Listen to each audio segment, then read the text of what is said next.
Hey everybody, today I am so excited to welcome my new friend, Joe Carteret from Charlotte, who has decided to join eXp Realty. But the cool thing is, he's been here a month, so we're gonna interview him today and see how your experience has been. So welcome, Joe. Thank you, we're super excited to be here. Thank you for having us. Yeah, so I love his story because I met you a year-ish ago. Yeah, October 21. Yeah, and I was very impressed by him because new agent, couple years in the business. So his first year, after his first year, he decided to grow a team, and we'll talk about how that happened. It was sort of an organic thing. Just happened, yeah. Yep. And now you service 5 markets, from Charlotte to the coast down to Charleston. So I'm just excited to dig in because I think a lot of newer agents are going to be inspired by you and what you're building. And then I want to just kind of hear what your journey to eXp has been. So take us back. You just get your license. Yeah. And where do you start? Yeah, absolutely. So just celebrated 2 years actually. So April 2020 is when I had all my license, paperwork was done. I affiliated with a firm. I started with Keller Williams, great opportunity, and got there. Went like many because of training and what I had heard, right? All the things I had heard. Less than a month in, COVID hit right at March, I guess, 2020. And Surprise. They said, hey, we're shutting down the office. And so you think about brand new agent, career change for me. I had just gotten licensed in February and this happens. I affiliated with a firm and I was like, hey, I'm gonna get out there and get all these deals. And then all of a sudden the office shut down. So I think that was the moment I basically said, hey, I'm either going 100% behind this.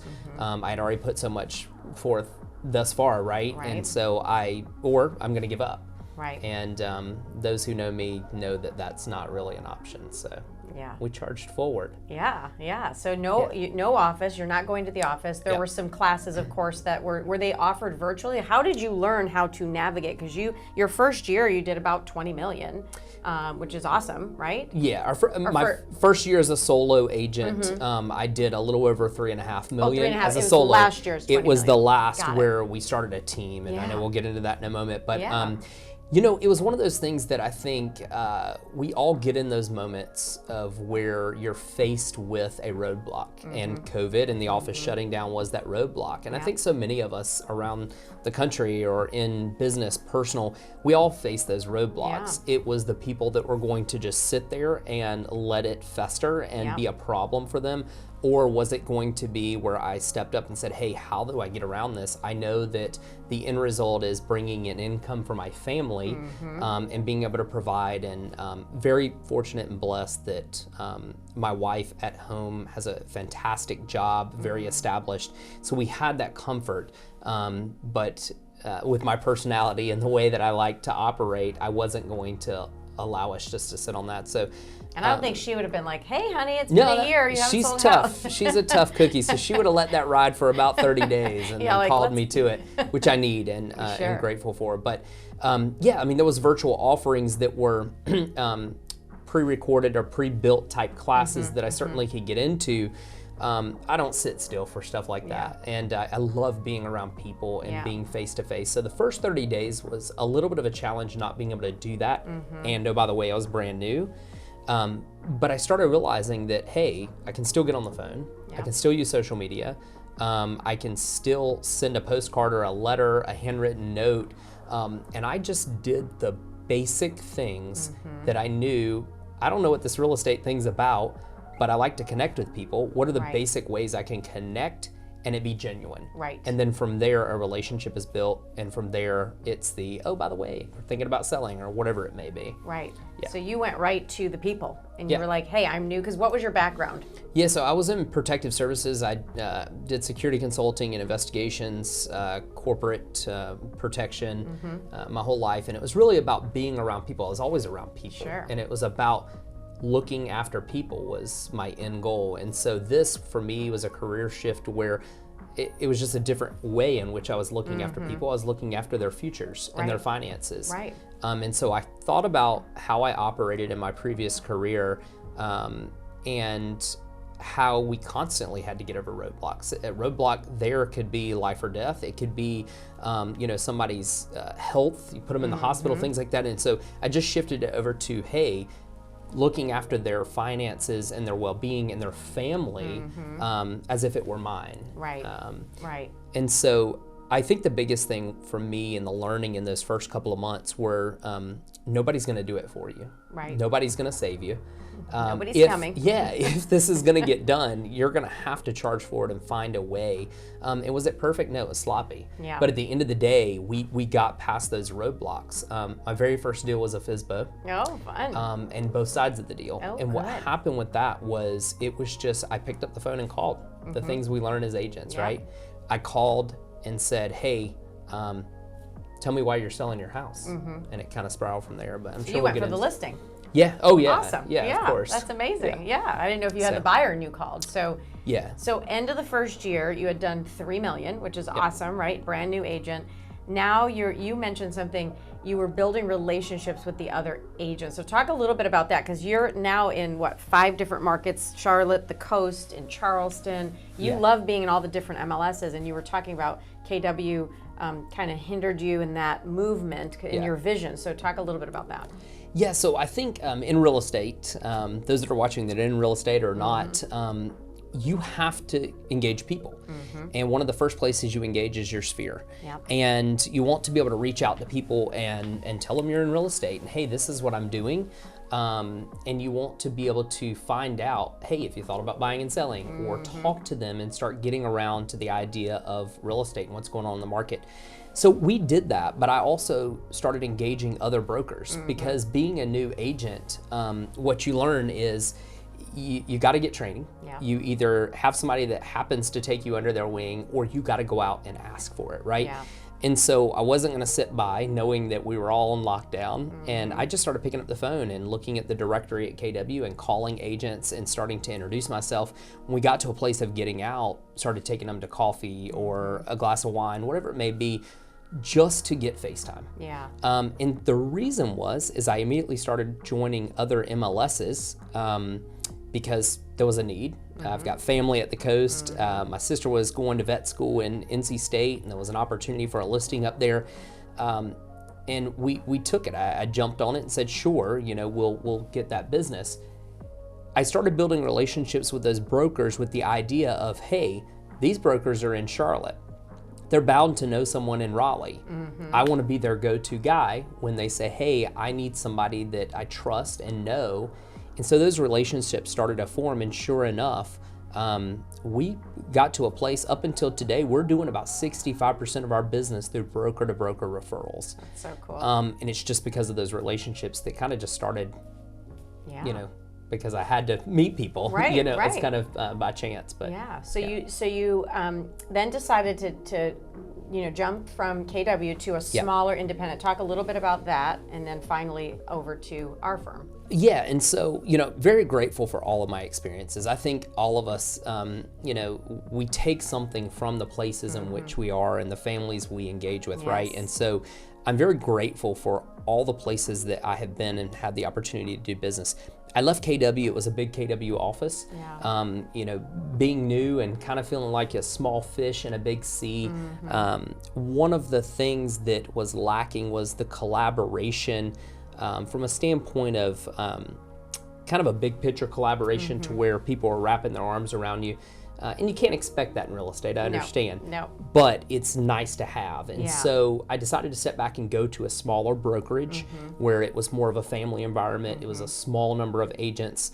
And I did so simply because there was a couple opportunities where I couldn't do commercial at KW. I had a client that wanted to do commercial. And so I went to a small commercial firm to do residential real estate. And it was great. We had a great year. 2021 was the year that we were at the small brokerage firm, and we had a fantastic year. It just so happened around the same time as I was leaving KW, the lady Mary that was doing my transaction coordination, she was there, and I said, hey, I'm going to be leaving. She said, well, when do we leave? And that meant a lot to me. There was more to it than just the thought of, oh, good, now I have somebody to do my transactions. It meant a tremendous amount to me. And that's when, at that moment, I decided, hey, I love being around people on a team as well. And the idea of a team started to formulate in 2021 and officially started in February 2021. We started a team. I love that. And now you have Mary. Yep. You have 5 total agents. Mary is also in production. Yep. And you guys did 20 million last year. So what is your vision moving forward now that you've, because team is leadership. I always say when people join a team or start a team, sometimes they forget, oh my God, I'm in production. Now I have to teach and coach and train and inspire. And, it's a whole different set of skills. Have you found that you've enjoyed it? And do you want to keep growing it? Or are you at a perfect place right now with the 5-6 people? Yeah, and most of my career, all my adult life, I've been on some sort of team or been involved, or I've led the team, whether it's a team of 2 or a team up to about 55. And so I enjoy that. Yeah. I think that, we as individuals in the work market here, we have to work. We're gone from our homes and our families the majority of the hours, daylight hours, right? Sometimes into the evenings. I want to do it with other people that are like-minded, people that I enjoy genuinely being around. And so I think what I've learned and have always learned in that kind of environment where I've led the team is that it's an enormous responsibility. Anybody that thinks that you just, throw the team hat on and say, hey, we got a team, come work at, said team, it's not like that. I take it home with me. I take a tremendous amount of responsibility for their production and their well-being. And so I think for us, it's about continuing to sharpen the team that we have. Based on how we're expanding, we do need to grow headcount. So we are actively now starting to put some efforts into recruiting to continue to grow our agent count that is on our team, while also, and we'll get into this in a minute, growing our partners within eXp now. And so, but as the business grows, you have to have the agents to take care of those clients to the level that we want to take care of our clients. So it's really about sharpening the team that we have, continuing to bring good players on, being more particular about the talent that we are bringing on, because that was a learning for us in 2021 as well. Yeah. And I love, he has a great brand, so follow him on social media. You have a great brand. Oh, thank you. And you mentioned too, the thing that you loved about eXp is you kept your brand. It wasn't come to our company and now you're all eXp. It's no, come to our company, let our firm empower your brand. So talk a little bit about the last 30 days as we wrap up, what your experience has been. Do you feel a difference? Do you have a new excitement about it? How are you going to leverage the platform to empower your business? Yeah. Personal brand has always been important to me. I think, and I truly believe this, that at the end of the day, a client is going to work with the agent and come back to that agent. And so it's important that wherever you are in real estate, that you are empowered and constantly reminded to build your personal brand. And so for us, we knew that being new in real estate, we had to get out and meet people. We had to make sure they knew who we were, right? So that when they hear the Carteret Group or Joe Carteret or an individual agent on my team, they correlate that to amazing service. They correlate that to the things we want to be known for. And so for me, as we shifted over to eXp, it has, in the 30 days we've been here, it has allowed us to continue to be business owners, and we own what that brand looks like. We own how we show up each and every day, literally, but also, figuratively, as we're building that brand and what we want to be known for. We want to align with a partner that has the same reputation. And so for us, it is just going to continue to allow us to expand upon our branding efforts and give us the reach, because eXp is global. So we're going to be able to do more with what we've already kind of built on. I love that. And last thing, we'll end up, have you participated in any of the mastermind groups that we've done, the weekly masterminds? Let's touch on that, because you mentioned at the other firm, you didn't feel that collective, which nothing, there's nothing bad about it. I actually was at that firm, at Remax, great companies, but I think we're so trained to be individual, because if it's to be, it's up to me. And I never had this, I have to make sure Joe's business okay, the guy down the hall, the lady down, it was about us and our business, but it's a little different here.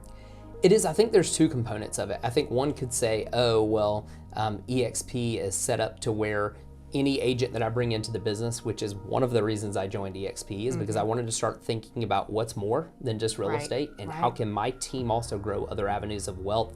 And when you look at the revenue share and the opportunity to be able to literally gain from bringing people into the company, but thinking about it a little deeper, because as humans, I truly believe we want to do what's right. We want to do for people because of the authenticity behind it. And one of the things that caused me to come specifically to you, Tina, is that when we did meet in October, we left that, and there was a couple moments of engagement, whether it's through Instagram or wherever it was, but I was looking for more around your ISA program. You connected me with, I believe, Mike, and you basically said, give him whatever he wants. Yeah. And it was so weird to me in a positive way, Yeah. and I just was kind of shocked by your openness and your willingness to collaborate with me. And part of it was certainly you wanted me to join eXp, but the bigger part was it was authentic, and it was who you are as an individual. And that's what I love so far about eXp, and what we're able to do is, if we collaborate, not only do we build our, well-being and our businesses, but we also build the other leaders. We build that agent's ability to grow. And as they grow, we grow, the brand grows. And so for me, everyone's after the same goal. And the collaboration is more centered around, hey, I genuinely want to help you. Right. You probably didn't think much of it, but you gave me a job description. And at the end of the day, I was then able to pull that job description and pull it out and see where and when that's going to fit into growing my brand. And it said, hey, you know what? I remembered that. And that's a leader that I want to surround myself around, because A, I learned a tremendous amount from you, but I know that that's who you are, and that's why you're so successful. And so I wanted to kind of shift the way I operated to kind of that mindset as well. I love that. And my belief is too, it's like, we're all in this together. We're protecting our industry. There's a lot of different people, businesses that want in the castle. They want in the castle, and this is a belly to belly business. And so for me, it's like, the stronger we make our agents, the better we make our agents. Of course. I feel like I own this brokerage, because I do, and so do you. And so if you're a peer now at my brokerage, I don't care if you join in California under somebody else, oh yay, we got an agent at our firm. It's our firm. So, when we're out there teaching in the cloud, I'm not getting paid for that, for that moment, but I kind of am, you know, and so it's just really cool to have that. So I'm excited you're here. I think we're going to see a lot of growth from you. Your energy is great every time we're around you. And I think that's why you're so successful so quickly, because your clients know that you care. You actually want to engage with them. And it's not just about a paycheck. Yeah. I mean, at the end of the day, one of our biggest pieces of our brand is we truly care about our clients. We take it past the transaction. We kind of were just laughing about a transaction earlier about where a past client called me that I really wasn't intentionally trying to go after their business. I genuinely love these individuals and being around them and spending time with them. But because of our care, and there's so many examples within my company that my team does this, because of their care, we have all 5-star reviews on Google. We have clients that are constantly referring us people. And as soon as they bump into someone and they hear real estate from their friends, it's like, oh, you got to call Joe, or oh, you got to call the Carterettes. And so at the end of the day, I truly believe if you take care of people, people will pay it back to you. And that's what eXp stands for. The collaboration is second to none. It's been 30 days for us, and we can't wait for what's to come, certainly. Yeah, you've already brought on a business partner. 2. Yeah, we've got 2. And, which is so cool. Well, I appreciate that. Yeah. But we've brought people onto the company because we've simply sat down, and both the example was I went, had bourbon, and said, hey, let's chat. And it was that easy, because at the end of the day, when you have a product worth pursuing and you have individuals behind it that are advocates for that product, it's a no-brainer. People want to know what eXp is about. And certainly we invite them to find out more. Yeah, well, you can't deny it's a force. So I'm glad that you're on our rocket ship, and let's see where we can take it. Yeah, let's do it. Partner. Sounds good. All right, guys, we'll see you later. See you next time.